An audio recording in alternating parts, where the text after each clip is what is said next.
menjajakan kerja seks komersil dan melakukan ritual seks dengan dalih mencari kekayaan. Nah, ini versi yang sangat blunder menurut gua, yang mengakibatkan keyakinan ini diyakini oleh orang-orang haus seks hingga sekarang. Selamat datang di Yubi Creator guys.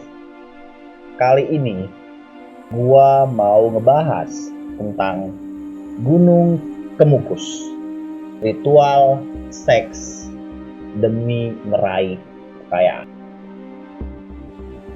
Saksikan terus Yubi Creator dengan cara subscribe, like, dan komen channel ini, dan rekomendasikan cerita apa yang bakal gua bawakan. Tapi jelas harus cerita mistis, misteri, atau horor, karena gue nggak nerima cerita-cerita alay atau cerita-cerita yang cengeng menurut gue. Karena apabila 1000 subscriber, gue akan explore tempat-tempat seram atau mistis, rekomendasi lo atau rekomendasi gue sendiri, live tanpa rekayasa, dan bisa lo saksiin guys. Stay tune terus dan saksikan video kali ini.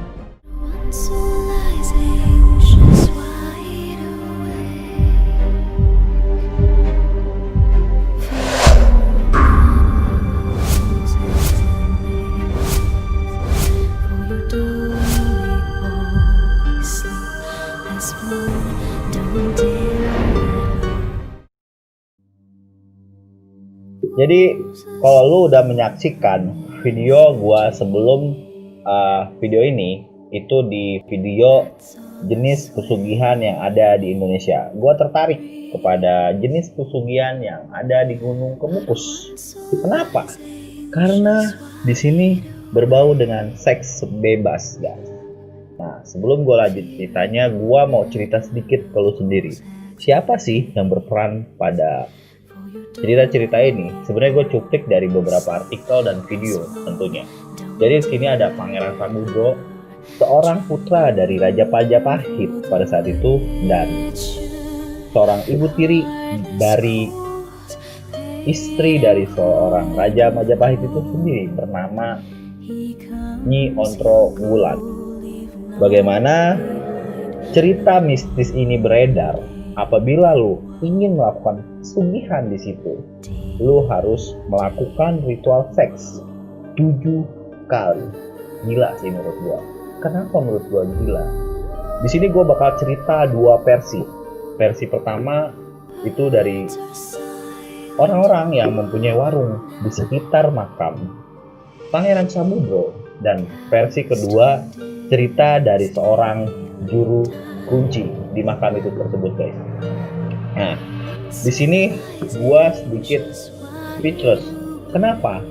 Gua melihat sendiri dan membaca artikel bahwasanya pada malam Jumat Pon, makam Pangeran Samudro dikunjungi oleh lebih dari 30.000 pengunjung dari dalam maupun luar kota, bermacam-macam kepentingan. Ada yang benar-benar ziarah ke makam, dan ada juga berziarah demi meraup atau meraih kekayaan dengan melakukan ritual seks. Nah, di sini versi menurut gue agak sedikit menyeleneh. Bukan sedikit lagi, banyak yang menyeleneh. Kenapa?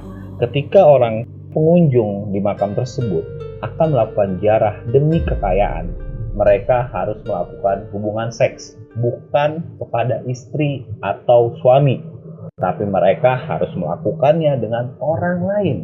Nah, di sini orang-orang yang mempunyai warung biasanya menyediakan pekerja-pekerja seks atau wanita atau laki-laki yang disediakan ketika orang-orang ini ingin mencari keberkahan dengan melakukan seks. Tidak tanggung-tanggung sih guys, menurut gue sangat wow.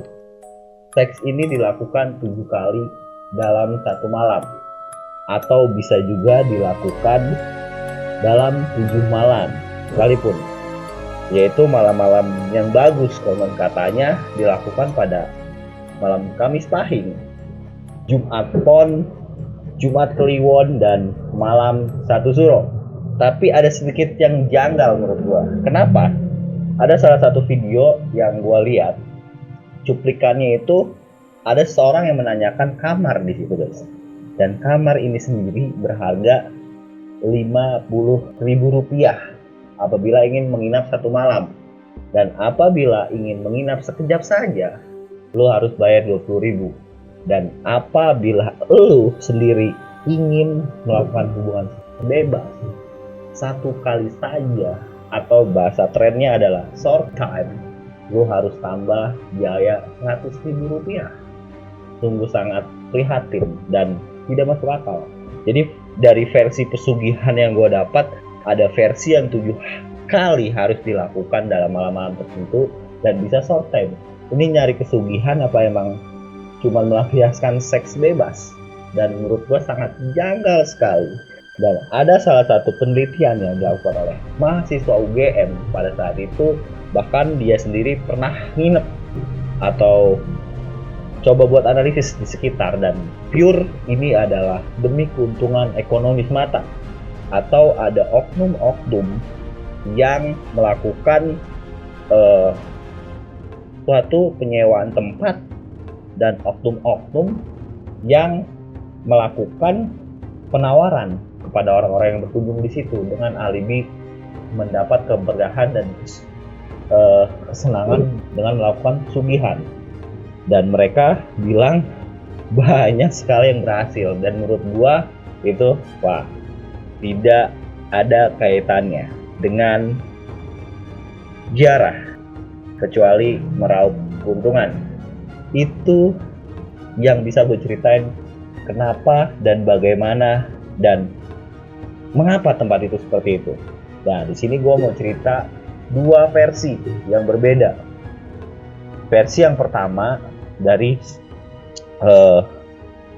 riwayat yang menyimpang, guys, yang dipakai sampai sekarang sehingga ritual seks ini masih ada dan marak di situ. Jadi cerita yang menyimpang ini yang gue cuplik bahwasanya dulu Pangeran Samudro itu sendiri pernah melakukan dakwah di beberapa tempat dan berakhir di Gunung Kemukus ini sendiri. Nah, ketika melakukan dakwah di Gunung Kemukus, Pangeran Samudro ini jatuh sakit.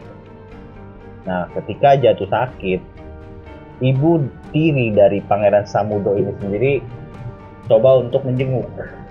Nah, ketika coba untuk menjenguk, di situ warga pada zaman dahulu itu mempergoki mereka sedang berduaan.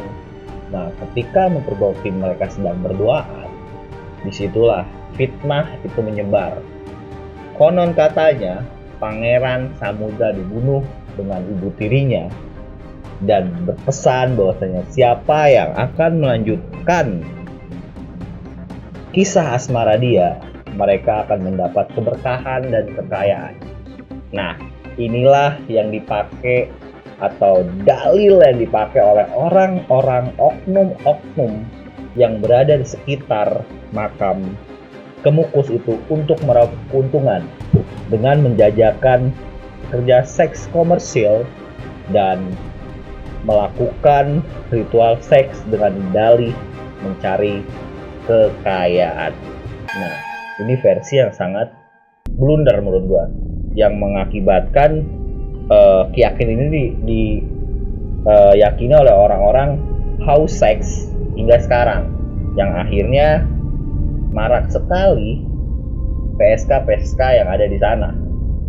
Dan ini yang memicu kekhawatiran ketika salah satu peneliti itu berbicara, perdagangan orang itu sangat riskan dilakukan karena semakin banyak kebutuhan di makam tersebut atau di sekitar warung makam tersebut yang berdalih ingin mencari ritual kekayaan dengan seks, maka pekerja seks pun dibutuhkan pada saat itu.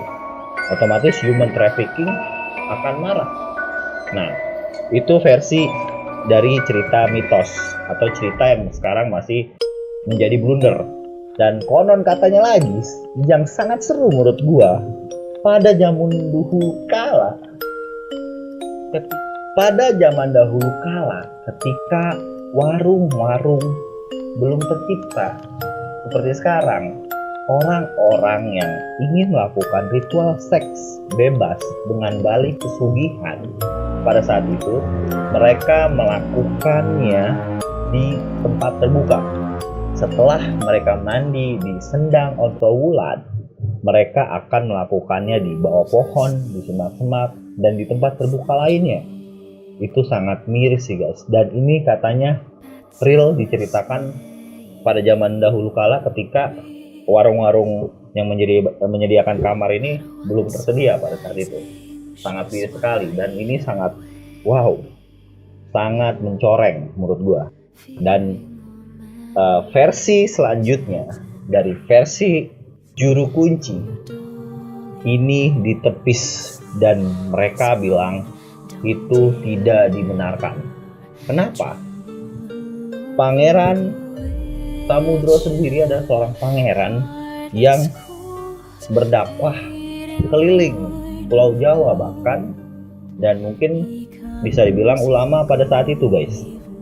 Tapi dia di Gunung Kemukus itu benar jatuh sakit dan meninggal. Nah, Nyi Ontrowulan ini adalah seorang ibu tiri yang sayang kepada anaknya pada saat itu, yang bertujuan untuk menjenguk. Tapi alkisah di situ Nyi Ontrowulan sendiri ikut meninggal dan dimakamkan di tempat penjarahan yang sekarang banyak dikunjungi orang. Nah, ada salah satu ulama yang konon katanya didatangi oleh Pangeran Samudro itu sendiri dan berpesan kepada warga sekitar apabila berziarah ke makam Pangeran Samudro itu sendiri, mereka harus dalam keadaan suci dan benar-benar ingin berziarah, bukan ingin meraup sesuatu atau ingin sesuatu yang harus dikabulkan melalui perantara kuburan. Itu sangat salah dan tidak ada dalam agama manapun. Kenapa demikian? Karena kita meminta sesuatu pasti dengan Tuhan kita masing-masing, bukan pada kuburan. Itu sebenarnya yang cerita yang versi benar dari makam Pangeran Samudro itu sendiri. Tapi apa daya, cerita-cerita, rumor-rumor yang diakibatkan oleh gosip-gosip yang beredar yang sangat mudah sekali ditelan oleh kita warga Indonesia menjadi ritual itu dalih untuk mencari kekayaan. Gua sih belum tahu apakah pemerintah setempat sudah melarang atau menghimbau, tapi dari video yang gue lihat pemerintah setempat itu sudah meletakkan plang-plang atau spanduk-spanduk yang melarang atau bahwa hubungan seks bebas itu berbahaya dan tidak boleh dilakukan. Tapi apa daya, mungkin ada kepentingan, apapun itu, intinya itu tidak benar. Oke guys, sedikit cerita dari gua tentang Gunung Kemukus. Jadi gua berpesan ke lu semua, telaah berita dan telaah informasi-informasi yang lu dapat. Jangan sampai lu terpengaruh dan lu mengikuti hal-hal yang salah. Pasti lu semua punya pemikiran rasional dengan akal yang normal seperti orang-orang, dan lu tidak mau disebut gila. Saksikan terus Yubi Creator, karena apabila 1000 subscriber gua bakal explore tempat-tempat ramai yang tentunya ramai dengan setan. Tapi semoga beruntung nanti ketika gue explore live, gue bisa melihat penampakan. Jadi lo support supaya 1000 subscriber guys, dan nantikan gue live untuk ke tempat-tempat suram. Terima kasih dan sampai jumpa guys.